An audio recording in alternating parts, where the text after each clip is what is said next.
नमस्कार दोस्तों, स्वागत है आपका स्टडी आईक्यू में। आज हम लोग एक और जरूरी विषय पर चर्चा करने वाले हैं। हम लोग एक स्टेट स्कीम के बारे में बात करने वाले हैं। काफी इंपॉर्टेंट सी स्कीम है, प्रोजेक्ट कृषि करना। ये एक स्टेट बेस्ड स्कीम है, तो इसीलिए मैंने आपके लिए एक सवाल भी बनाया। अगर आप इसका इंफॉर्मेशन जानते हो तो it is very easy question.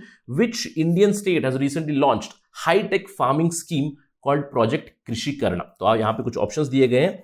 Do attempt this particular question. लेकिन ये चर्चा आपके लिए जरूरी क्यों होगी, स्पेशली कॉम्पिटेटिव एग्जाम पर्सपेक्टिव से? देखिए, एमसीक्यूज तो इस पे बन ही सकते हैं, प्रोजेक्ट कृषि करना के ऊपर आपकी स्टेट पीएससी में भी आ सकते हैं। लेकिन इस पर्टिकुलर प्रोजेक्ट कृषि करना को आप एक उदाहरण के तौर पे इस्तेमाल कर सकते हो आपकी मेंस आंसर राइटिंग में। यानी कि देखिए, एग्रीकल्चर बेस्ड बहुत सारे क्वेश्चंस आते हैं, सब्जेक्टिव क्वेश्चंस, जहां पे आपको कुछ सजेस्ट करना है कि क्या हमारे देश में क्या बदलाव ला सकते हैं जिससे कि हम लोग प्रोडक्टिविटी बढ़ा सकते हैं। Typical example would be this project Krishi करना। क्यों? देखिए, लैंड की शॉर्टेज चल रही है, पानी की भी शॉर्टेज है। मैं कह सकता हूं कि पानी मॉनसून काफी इरेटिक बन चुका है, जिससे हमारी प्रोडक्टिविटी काफी डाउन हो रही है। लेकिन इस प्रोजेक्ट कृषि करना में हम लोग हाईटेक फार्मिंग यूज करेंगे, यानी कि कम से कम लैंड में ज्यादा से ज्यादा प्रोडक्टिविटी लाने की कोशिश कर रहे हैं।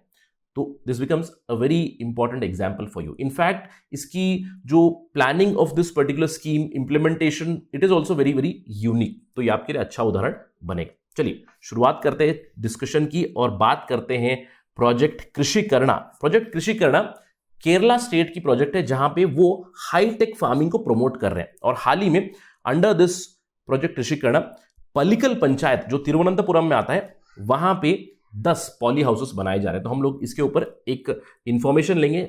Let's talk about the news. As I told you, the Kerala government has been running a very innovative scheme called as कृषि करना, जहां पे हाईटेक फार्मिंग को प्रमोट करेंगे। और अभी फिलहाल 10 पॉली हाउसेस बन रहे हैं। 10 फार्मर्स को सिलेक्ट किया गया, उनके लैंड पे पॉली हाउसेस बनाएंगे। तो हमारी इस पर्टिकुलर चर्चा का एजेंडा क्या होगा?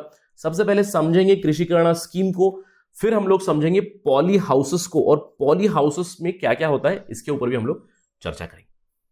चलिए शुरू करते हैं पहले स्कीम के बारे में। ये जो कृषि करना प्रोजेक्ट जो स्कीम है, केरला गवर्नमेंट ने बनाई है, जहां पे एक जॉइंट इनिशिएटिव चलता है। देखिए, हम लोग हमेशा बात करते हैं पीपीपी का, यानी कि पब्लिक प्राइवेट पार्टनरशिप। अभी फिलहाल तो 4P का भी चल रहा है, public private people partnership, right? तो यहां पे एक टिपिकल एग्जांपल होगा जहां पे आप पब्लिक यानी कि सरकार इन्वॉल्व है, प्राइवेट कुछ कंपनीज इन्वॉल्व है, सिविल सोसाइटी इन्वॉल्व है। तो बहुत ही अच्छी ये स्कीम है जहां पे इनिशिएटिव लिया है स्टेट एग्रीकल्चर सोसाइटी ने। सस्टेनेबल फाउंडेशन एक एनजीओ है, और Q3 इनोवेशंस एक प्राइवेट सेक्टर की कंपनी है। जैसे कि मैंने आपको बताया, SAHS state agri horticultural society एक कोऑपरेटिव सोसाइटी है जो सरकार की तरफ से योगदान कर रही है। सस्टेनेबल फाउंडेशन एक तिरुवनंतपुरम बेस्ड एनजीओ है which works towards sustainable development. And there is a private company called edge Q3 innovations, एक छोटी सी स्टार्टअप है जो कहते हैं कि they provide end to end support for farms and farmers. अब इस कृषि करना प्रोजेक्ट के तहत हाईटेक फार्मिंग को प्रमोट किया जा रहा है, और अभी फिलहाल only Q3 innovations is involve. और Q3 इनोवेशन किन किन चीजों पे काम कर रहा है? They are working on poly houses, जिसके ऊपर हम लोग थोड़ी देर में बात करेंगे।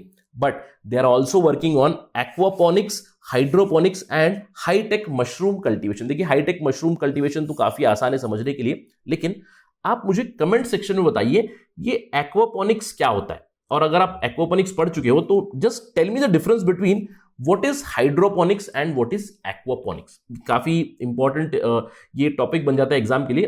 What is the difference between aquaponics and hydroponics? Do let me know in the comment section. चलिए बात करते हैं इस स्कीम के बारे में। क्या बना रहा है? पॉली हाउसेस बना रहे हैं। अब ये पॉली हाउस होता क्या है? देखिए, पॉली हाउस कुछ इस तरह का दिखता है। आई एम क्वाइट श्योर कि आपने कहीं ना कहीं ट्रैवल करते हो खेतों में ये जरूर देखा होगा। एक छोटे से एरिया में एक पॉली हाउस बनाया जाता है, कुछ इस तरह का स्ट्रक्चर बनाया जाता है जहां पे एक क्लोज्ड एनक्लोजर बनाया जाएगा, यानी कि एक कंट्रोल्ड एनवायरनमेंट बनाया जाता है जिसमें आप फार्मिंग करोगे मोस्टली वेजिटेबल्स की, जिससे आपकी प्रोडक्टिविटी काफी ज्यादा बढ़ जाती है। अब प्रोडक्टिविटी क्यों बढ़ती है? क्योंकि आप हाईटेक फार्मिंग कर रहे हो, यानी कि कम एरिया में आप बहुत ज्यादा यील्ड निकाल रहे हो। Yield is increasing, yes, but why? क्योंकि आप जितनी मात्रा में पानी चाहिए उतनी मात्रा में पानी इस्तेमाल कर रहे हो। जो इवापोरेशन से पानी वेस्ट होता है आप उसको बचा रहे हो। इसके अलावा जो सीजनल ड्रॉट होता है या फिर सीजनल जो फ्लडिंग होती है पानी से, आप इसको बचा रहे हो। और आप मोस्टली वेजिटेबल्स पे फोकस कर रहे हो, यानी कि हाई यील्डिंग जो वेजिटेबल्स वैरायटीज है उसको आप सो कर सकते हो और जल्द से जल्द प्रॉफिट पा सकते हो। तो पॉली हाउस की वजह से काफी ज्यादा फायदा मिल रहा है फार्मर्स को। लेकिन अब सवाल ये उठता है, ये पॉली हाउस बनाने में मुझे पैसा कितना लगाना पड़ेगा, अब और मेरा कितना लैंड इसमें यूज होगा। देखिए, बहुत ही कम लैंड पे हम लोग इसको बना सकते हैं। अंडर कृषि करना स्कीम एक छोटा सा मिनी पॉली हाउस बनाया था। मिनी पॉली हाउसेस बिगिनिंग में चल रहे हैं, मिनी पॉली हाउसेस बना रहे हैं 2.5 सेंट्स ऑफ लैंड में। अब 2.5 सेंट लैंड क्या होता है, हम लोग जानते हैं 1 एकड़ को, राइट। 1 एकड़ को आप 100 भागों में डिवाइड कीजिए, 1 एकड़ डिवाइड बाय 100 कर दीजिए, यू विल गेट 1 सेंट, यानी कि 1 एकड़ में 100 सेंट होते हैं।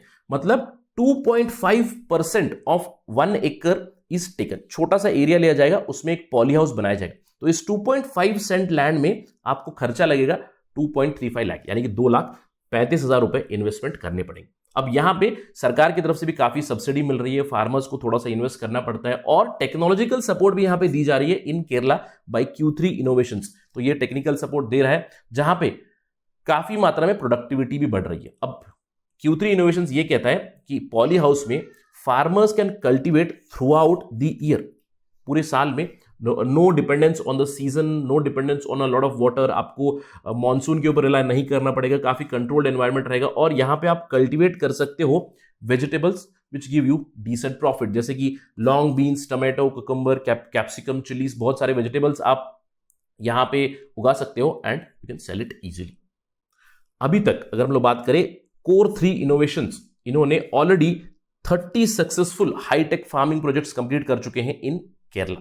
सो it's a very very good project. In fact मैंने आपसे कहा था कि ये काफी अच्छा उदाहरण बन जाएगा। क्यों? क्योंकि अगर आप इसकी प्लानिंग देखें, मैंने कहा आपको कि इसमें गवर्नमेंट इन्वॉल्व है, एक एनजीओ इन्वॉल्व है और एक प्राइवेट स्टार्टअप इन्वॉल्व है। इसका मतलब private is involve, civil society is involve, जिससे फार्मर्स को अल्टीमेटली काफी ज्यादा मदद मिलेगी। This can become a very good template for the entire India if we see some huge success of this Krishi Karna project.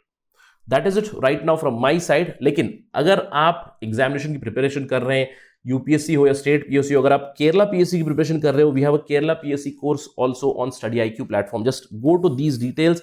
You will know a lot of information about us. There are a lot of discounts running in August. That's it. Thank you for watching. Jai Hind.